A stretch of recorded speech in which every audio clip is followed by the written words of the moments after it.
Hola amigos, ¿cómo estáis? Ganó el Barça 3-0, 4-0 en el global de la eliminatoria, ya está en semifinales, por fin ha superado ese muro de los cuartos de final que hacía 3 años contra el cual se estrellaba. Y vamos a hablar de lo que sucedió en el Camp Nou, de lo que sucedió en el terreno de juego, sobre todo a partir del planteamiento del Manchester United, que es el que condiciona todo el encuentro. Del Barça ya sabíamos que iba a jugar prácticamente con los de siempre, con Sergi Roberto como lateral derecho en sustitución de Semedo, que estaba percibido de sanción, y esa fue, creo yo, una de las razones, y después con Coutinho acompañando pues a los de siempre, a Piqué, a Lenglet, a Jordi Alba, Busquets, Rakitic, Arthur, Luis Suárez y el de siempre, Leo Messi, que obviamente no se quiso perder la cita con las semifinales. Del Barça ya sabíamos prácticamente, pues eso, cómo iba a jugar, qué planteamiento iba a hacer, porque era muy poco probable que Valverde apostara de inicio por un 4-4-2, pero sorpresa, el Manchester United salió a presionar arriba, salió con un planteamiento muy pero que muy ofensivo. Alguna sorpresa, condicionada también por la baja de Luke Shaw en el lateral izquierdo. Vimos a Ashley Young jugando de lateral zurdo, es algo que ya había hecho con Moyes, con Van Gaal y con Mourinho. Lindelof, un central, acabó jugando de lateral derecho, y Phil Jones y Smalling repitieron una pareja de centrales que ya habíamos visto también en multitud de oportunidades. En el centro del campo, los mismos tres que jugaron en la ida en Old Trafford, es decir, Fred con Pogba y con McTominay, pero la sorpresa venía arriba. Cuando nos daban la hoja de alineaciones no sabíamos exactamente cómo iban a colocar, se me cae la pizarra, cómo iban a colocar al Manchester United, porque incluso especulábamos con que repitiera la línea de 5 que utilizó en la ida y que le fue bastante bien.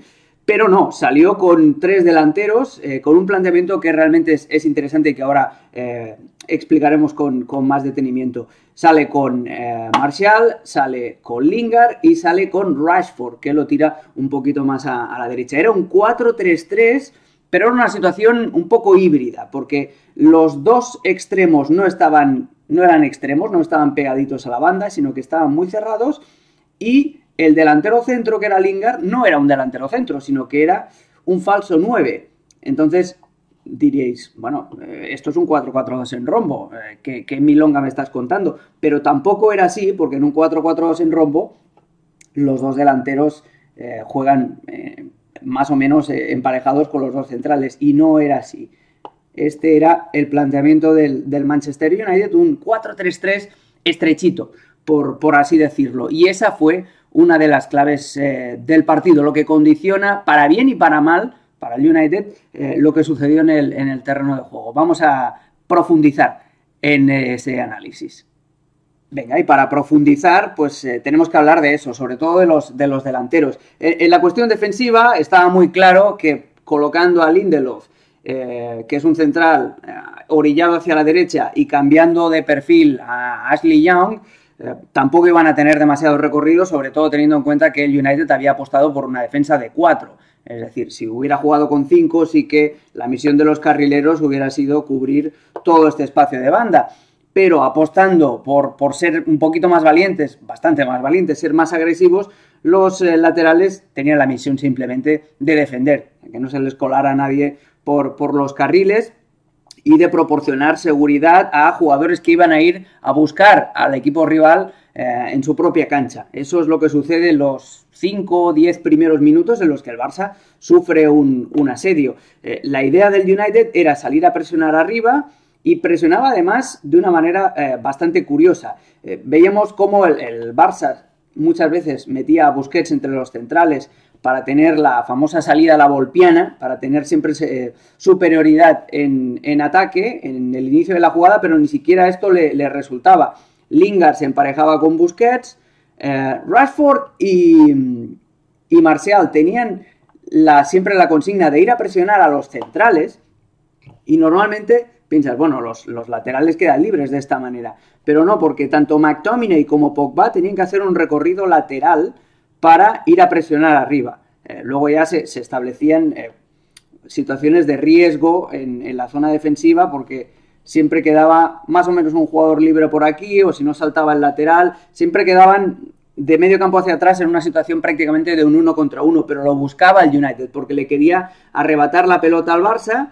Los interiores normalmente se acercaban bastante, hoy la pizarra se está moviendo demasiado, y al final veíamos escenarios en los que el Barça acababa juntando muchísimos hombres en su propio terreno de juego y acababa en escenarios en los que Piqué o Lenglet o el propio Busquets enviaba un balonazo largo para que Suárez intentara descargar ese balón, aguantar y esperar a que el Barça saliera. Pero eso no se daba en los primeros minutos porque ni siquiera esos rechaces iban bien direccionados. Como os decía, la presión de los interiores iba hacia afuera. Pogba iba desde aquí, hacia este recorrido, McTominay también hacia este otro recorrido, porque la idea era que una vez que robaran los jugadores del United, tanto Martial como sobre todo Rashford estuvieran en una zona centralizada para poder finalizar la jugada. Acordaos, por ejemplo, del disparo al larguero, que se produce en los primeros 30 segundos de partido. Es un robo de balón. Después empiezan a jugar por aquí y la idea era siempre, y esa es una de las claves, y yo creo que está bien tirado por parte de Solskjaer, era utilizar a Lingard como cebo, era utilizar siempre a Lingard como cebo para intentar atraer como mínimo a uno de los centrales, hacer que hiciera este recorrido hacia atrás, para sacar a uno de los centrales de la zona, sacarlo simplemente un pelín para que se abriera un hueco y para que sobre todo Rashford pudiera tirar desmarques entre los dos centrales o en el carril interior, entre el lateral y el central. Esa era la idea y lo que había trabajado Solskjaer, porque si no, no tendría ningún tipo de sentido colocar a Rashford orillado en banda cuando donde mejor rinde es en el carril central, como delantero centro. Lingard era el cebo, Lingard era el jugador que intentaba atraer a los centrales y que intentaba abrir espacios para las carreras en diagonal, las entradas en diagonal de Rashford. En una de esas entradas en diagonal, la primera que se produce del partido, es en la que Rashford tira al larguero. Obviamente, y aquí llegan las verdades de perogrullo, si ese balón hubiera entrado, pues el partido se hubiera puesto con un escenario muy diferente, pero al final el fútbol también es efectividad. Este movimiento se repitió muchísimo.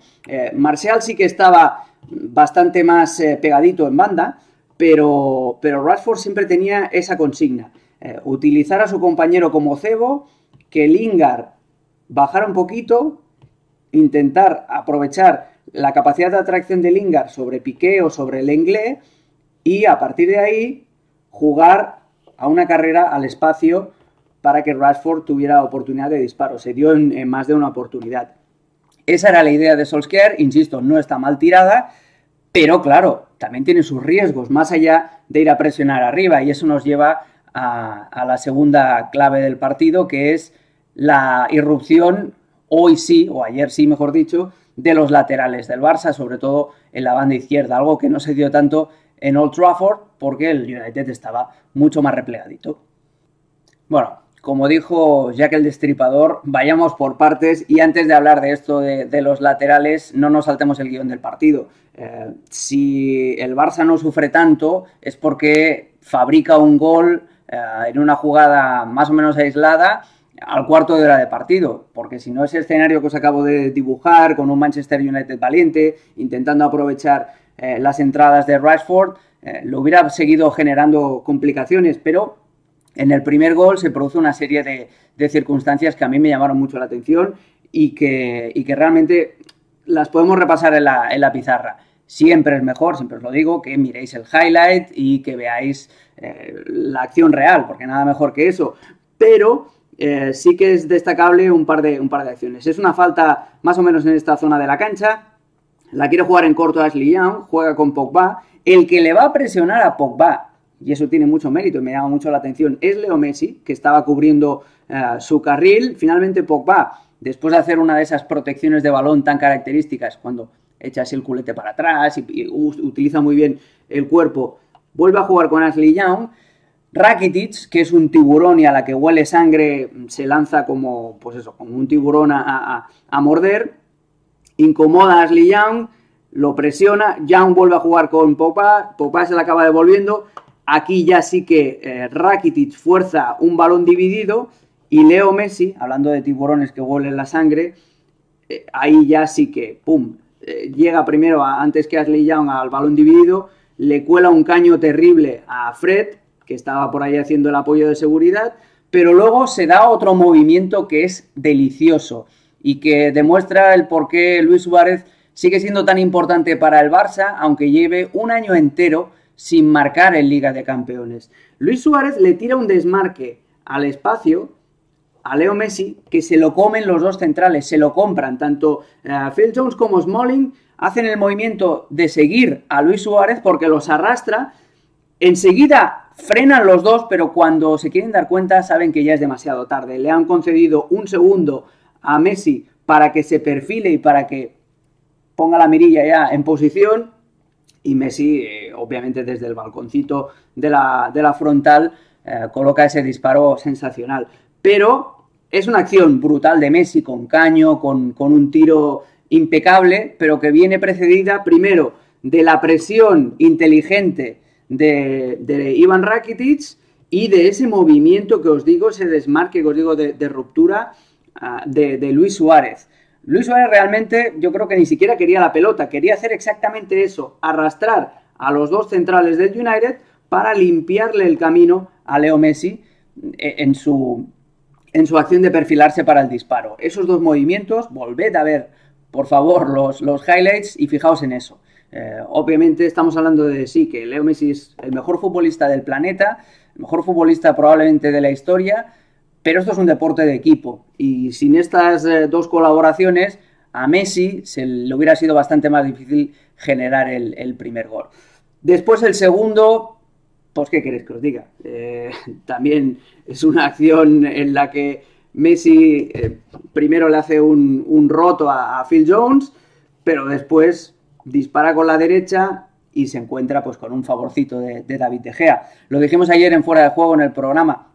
David De Gea es un arquero que le ha dado muchísimos puntos, muchísimas victorias y que ha salvado en muchas ocasiones al Manchester United, pero en el partido del martes en el Camp Nou, David De Gea fue como ese desodorante en el cual confías, con el cual llevas usando toda la vida prácticamente y que nunca te ha generado ningún problema, y el día que tienes la cita, el día que has quedado con la mujer de tus sueños o con el hombre de tus sueños, si sois chicas o os gustan los chicos, el día que has quedado con la cita ideal, ese día a los 5 minutos haces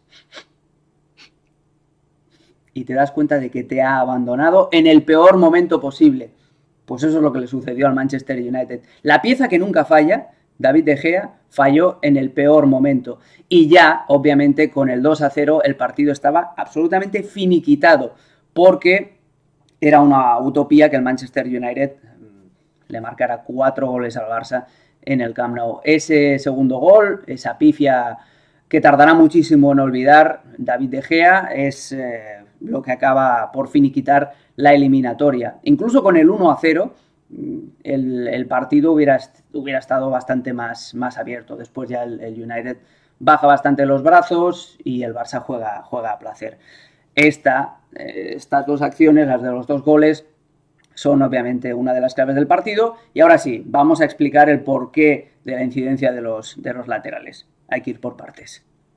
Venga, ahora sí, la tercera y última clave del partido es eso, son los laterales del Barça y especialmente Jordi Alba. ¿Por qué Jordi Alba tuvo una gran noche? Aparte de que es un jugadorazo, es uno de los mejores especialistas en esa posición. Pues volvemos a lo mismo, por esa idea de Solskjaer de colocar a Rashford en banda. El trabajo defensivo que te puede ofrecer Rashford es el que es.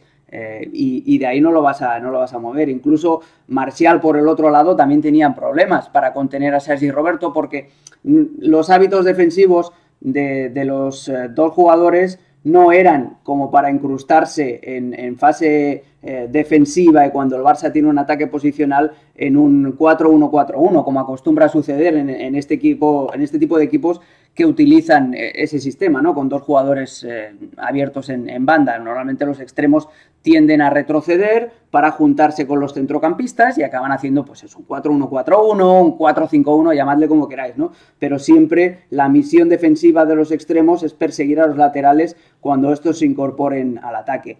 Martial lo hacía de vez en cuando, pero tampoco perseguía a Sergi Roberto hasta el banderín de córner, y el que sí que no tenía ningún tipo de hábito defensivo era Rashford, y le dejaba una alfombra roja a Jordi Alba para que ocupara todo el carril.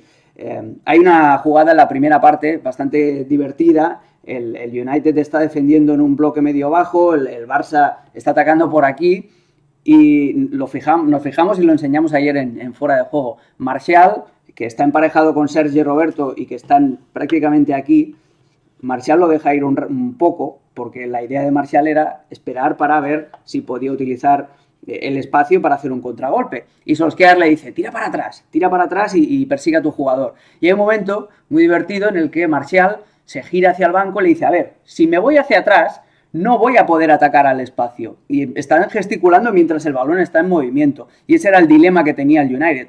¿Me voy para atrás y persigo a los laterales? O ya que estamos, intento salir al contragolpe y que sea lo que Dios quiera. Insisto, Martial fue un poquito más disciplinado en el marcaje a Sergi Roberto. El que nunca siguió a Jordi Alba en sus incorporaciones fue Rashford, que en ese todo o nada lo apostaba prácticamente todo a eso, a que hubiera alguna oportunidad de contragolpe y aprovechar el espacio que dejaba el lateral en las subidas. No se dio y finalmente Jordi Alba hizo un muy buen partido. Acordaos, por ejemplo, esa jugada con la que termina el primer tiempo, en la que es un centro de Jordi Alba y acaba rematando Sergi Roberto con un paradón de David De Gea con la cara. Eso no es casualidad. Ni Martial ni Rashford siguieron a los laterales en el momento de la fabricación de la jugada. Cuando se inicia esa jugada, también os remito a los highlights, Jordi Alba está como 4 o 5 metros por detrás de Rashford. Rashford lo ve por el retrovisor. Bien, Jordi Alba adelanta a Rashford y Rashford ni siquiera aparece en la pantalla, en la jugada, porque Rashford se queda parado. Lo deja seguir con absoluta facilidad y por eso al pobre de Lindelof le hacen un 2 contra 1, toda la defensa del United queda mal parada. Y el otro lateral, que era Sergi Roberto, es el que acaba rematando también solo a placer, porque Martial tampoco lo había seguido. Esta jugada fue también una constante en la segunda parte. Jordi Alba aprovechó eso, que Rashford por aquí no le seguía, y así se genera la jugada del tercer gol. Acordaos cómo está colocado el United. Llega un momento en el que Messi, que se ha descolgado hacia aquí atrás para hacer lo que le gusta hacer de quarterback, para distribuir juego, viene hacia aquí. Coutinho se ha ido hacia adentro y ha arrastrado a Lindelof, y aparece Jordi Alba más solo que Kung Fu, porque Rashford no lo ha seguido. El pase largo de Messi es sensacional, y claro, le montan un 2 contra 1 al bueno de Lindelof. Recibe aquí Coutinho con tiempo y con espacio y la clava a la escuadra. Jordi Alba brilla más porque es muy bueno, porque juega en casa y sobre todo porque la apuesta de Solskjaer de ir a por el partido y de colocar a Rashford como falso extremo tiene muy buenas cosas, aportes positivos en ataque, pero en defensa pues no le pidas a Rashford que te persiga al lateral, y eso ante un especialista y un crack como Jordi Alba es jugártela al todo o nada. Insisto, si Rashford hubiera metido esa primera oportunidad que acabó estrellando en el larguero, estaríamos hablando de otro escenario, pero como dicen siempre, ¿no? Si mi abuela tuviera ruedas sería una bicicleta. No la enchufó y el Barça jugó a placer. Después sucedió lo de siempre, que Artur fue sustituido por Arturo Vidal, que el Barça acabó conformando un 4-4-2 en defensa para contemporizar, pero ese segundo gol, esa pifia De Gea, ese desodorante que te abandona en el peor momento, fue la sentencia del partido. El resto fue que el Barça se gustara, que el Barça no sufriera, que se luciera Messi, que se luciera Jordi Alba y bueno, en definitiva, saborear durante una hora de partido el pase a las semifinales. El United ya bajó los brazos con el 2-0 e incluso en la segunda parte lo que hace Solskjaer ya es parar la hemorragia. Ya sabe que no va a acabar con la eliminatoria, que se va a quedar en cuartos de final, y lo que hace es meter a Diogo Dalot para hacer una doble banda derecha, un doble lateral en banda, para que cortar esa hemorragia, algo parecido a lo que hizo, si os acordáis, en el Parque de los Príncipes. No quería ganar el partido, no quería ganar porque sabía que no podía la eliminatoria, lo que quiso es cortar la hemorragia para que el Barça no le metiera más, y en eso sí, misión cumplida. Bueno, y las conclusiones es que el Barça rompe psicológicamente ese muro de los cuartos de final, que la caidita de Roma fue básicamente un estímulo esta temporada, más allá de un trauma. El Barça hizo una sesión de exorcismo el martes para ahuyentar a ese fantasma, que cerrando las eliminatorias en casa, el Barça siempre tiene un punto a favor, y el United llegó donde llegó. No hay que pedirle más a un equipo que cambió de técnico, que se clasificó de milagro en el estadio del Paris Saint-Germain y que llegó donde tenía que llegar. Vamos a ver qué es lo que sucede si el Barça este año, tal como pronosticó Messi, va a buscar esa copa linda y deseada, que dijo el argentino en su discurso. En definitiva, un partido más fácil de lo previsto para el Barça, que tras esos 10 primeros minutos iniciales de zozobra y de estar un poquito descolocado por el planteamiento tan valiente del Manchester United, después, gracias a Messi, gracias a De Gea y gracias luego al marcador y al saberse ya semifinalista, pues pudo controlar el partido a su antojo. Buen partido del Barça, que además se queda un encuentro más con la portería cero. Vaya mano que sacó Ter Stegen al final en el cabezazo de Alexis Sánchez. Nada, ya me diréis qué es lo que pensáis del partido, de Messi, de Gea, de las analogías del desodorante, lo que vosotros queráis. Siempre intentamos leerlo todos. Si no puedo responder es porque voy hasta aquí de trabajo, pero que sepáis que siempre le he hecho un ojito a vuestros comentarios. Un abrazo y muchas gracias.